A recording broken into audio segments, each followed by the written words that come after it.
Here we have the SafetyMit 0G 1.5 m mast workshop trolley system.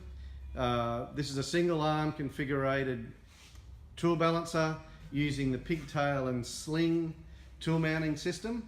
This is a very versatile way of mounting the tool because you can accommodate a different types of tools on the pigtail mounting. There are various straps that come in the kit as standard.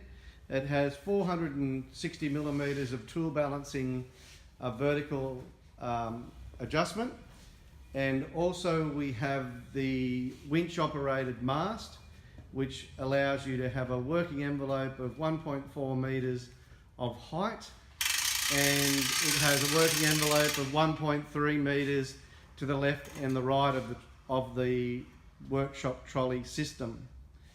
This system will take a tool with a payload of 4.5 kilos up to 19 kilos.